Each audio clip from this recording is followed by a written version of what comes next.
വയനാട് ദുരിതാശ്വാസ നിധിയിലേക്ക് ₹1 പോലും സംഭാവന നൽകരുതെന്ന് ആഹ്വാനം ചെയ്ത പ്രതിപക്ഷം ഫണ്ട് വിനിയോഗത്തെക്കുറിച്ച് ആശങ്ക പടർത്തുകയാണ്. ഇപ്പോൾ ലഭിച്ച 773 കോടി എവിടെ എന്നാണ് പ്രതിപക്ഷത്തിൻ്റെ ഇപ്പോഴത്തെ ചോദ്യം. CMDRFിലേക്ക് വെബ്സൈറ്റിൽ കൃത്യമായ കണക്കുകൾ ഇതുമായി ബന്ധപ്പെട്ട് ലഭ്യമാണെന്നിരിക്കെയാണ് പ്രതിപക്ഷത്തിൻ്റെ ഈ കുപ്രചാരണം.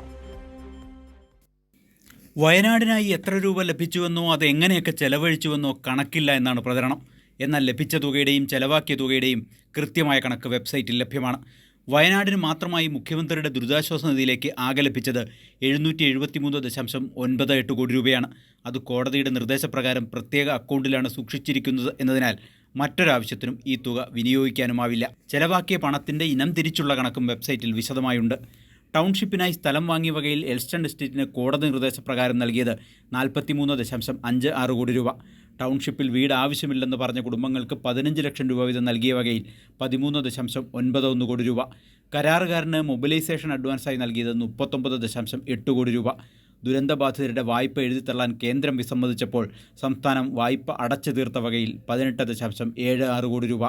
കുടുംബശ്രീ വായ്പകളുടെ പലിശ ഇനത്തിൽ നൽകിയത് 1.94 കോടി. ദുരന്തബാധിതർക്ക് ചികിത്സ ലഭ്യമാക്കിയ വകയിൽ 6 കോടി രൂപ. രക്ഷിതാക്കൾ നഷ്ടപ്പെട്ട 21 കുട്ടികൾക്ക് സഹായമായി നൽകിയത് 2 കോടി രൂപ. എൽസ്റ്റൺ എസ്റ്റേറ്റിലെ തൊഴിലാളികൾക്ക് നഷ്ടപരിഹാരം നൽകിയ വകയിൽ 77.55 ലക്ഷം. ദുരന്തബാധിതർക്ക് വാടക ഇനത്തിൽ 50 ലക്ഷം. കൂടാതെ ഓരോ ദുരന്തബാധിതനും പ്രതിദിന ആശ്വാസധനമായി 300 രൂപ വെച്ച് മാസങ്ങളോളം സർക്കാർ നൽകി. കൂടാതെ 1000 രൂപയുടെ ഭക്ഷ്യ കൂപ്പണും ഓരോ കുടുംബത്തിനും എല്ലാ മാസങ്ങളിലും വിതരണം ചെയ്തു. അങ്ങനെ ഇതുവരെ ചെലവാക്കിയത് 165.87 കോടി രൂപയാണെന്ന് വെബ്സൈറ്റിൽ കാണാം. ടൗൺഷിപ്പിൻ്റെ അടക്കം നിർമ്മാണം പൂർത്തിയാകുന്ന മുറയ്ക്ക് കരാറുകാരന് നൽകാനുള്ള ബാക്കി തുക കൂടി നൽകും. റവന്യൂ സെക്രട്ടറി ഇറക്കുന്ന ഉത്തരവ് മുഖേന മാത്രമേ തുക CMDRFിൽ നിന്ന് നൽകാനാവൂ. നിശ്ചിത തുകയുടെ മുകളിലാണെങ്കിൽ മന്ത്രിസഭയ്ക്ക് പണം അനുവദിക്കാനാവൂ. മന്ത്രിസഭ തീരുമാനപ്രകാരമേ റവന്യൂ സെക്രട്ടറി സർക്കാർ ഉത്തരവിറക്കൂ.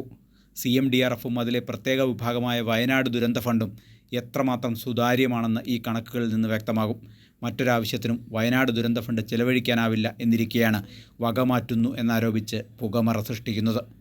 Sally Muhammad, Kairali News, Kochi.